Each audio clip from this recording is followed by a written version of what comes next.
ಹಾಗೂ ಉತ್ತರ ಕನ್ನಡ ಭಾಗದಲ್ಲಿ ಕಳೆದ 2-3 ವಾರಗಳಿಂದ ಎಡೆಬಿಡದೆ ಸುರಿಯುತ್ತಿರುವ ಮಳೆರಾಯನ ಆರ್ಭಟಕ್ಕೆ ಶಿವಮೊಗ್ಗ ಜಿಲ್ಲೆಯ ಲಿಂಗನಮಕ್ಕಿ ಜಲಾಶಯಕ್ಕೆ ಭಾರೀ ಪ್ರಮಾಣದಲ್ಲಿ ನೀರು ಹರಿದು ಬರುತ್ತಿದ್ದು, ಅಣೆಕಟ್ಟೆಯ ಸುರಕ್ಷತೆಯ ದೃಷ್ಟಿಯಿಂದ ಹೆಚ್ಚುವರಿ ನೀರನ್ನು ಜಲಾಶಯದಿಂದ ಯಾವುದೇ ಸಮಯದಲ್ಲೂ ಹೊರಬಿಡಲಾಗುವುದು ಎಂದು ಕೆಪಿಸಿಎಲ್ ವತಿಯಿಂದ ಪತ್ರಿಕಾ ಪ್ರಕಟಣೆ ಹೊರಡಿಸಲಾಗಿದೆ. ಶರಾವತಿ ಯೋಜನೆಯ ಲಿಂಗನಮಕ್ಕಿ ಜಲಾನಯನ ಪ್ರದೇಶದಲ್ಲಿ ಸತತವಾಗಿ ಮಳೆ ಬೀಳುತ್ತಿರುವುದರಿಂದ ಲಿಂಗನಮಕ್ಕಿ ಜಲಾಶಯಕ್ಕೆ ಭಾರೀ ಪ್ರಮಾಣದಲ್ಲಿ ನೀರು ಹರಿದು ಬರುತ್ತಿದೆ. ಲಿಂಗನಮಕ್ಕಿ ಜಲಾಶಯದ ನೀರಿನ ಮಟ್ಟವು ದಿನೇ ದಿನೇ ಏರುತ್ತಿದೆ.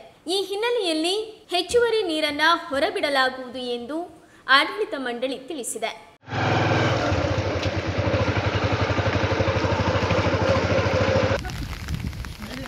ನೀರು ಬಿಟ್ಟಾಗ ಎಷ್ಟು ಚಂದ ಕಾಣುತ್ತೆ.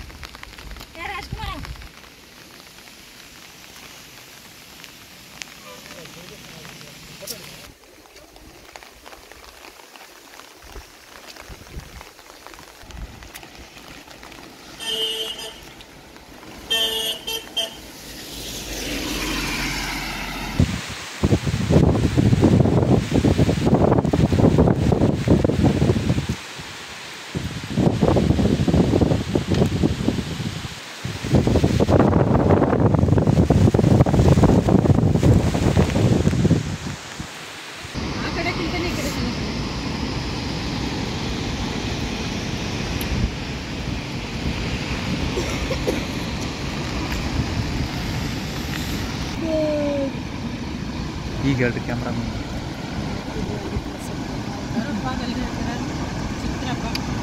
ಸಖತ್ತಾಗಿದೆ.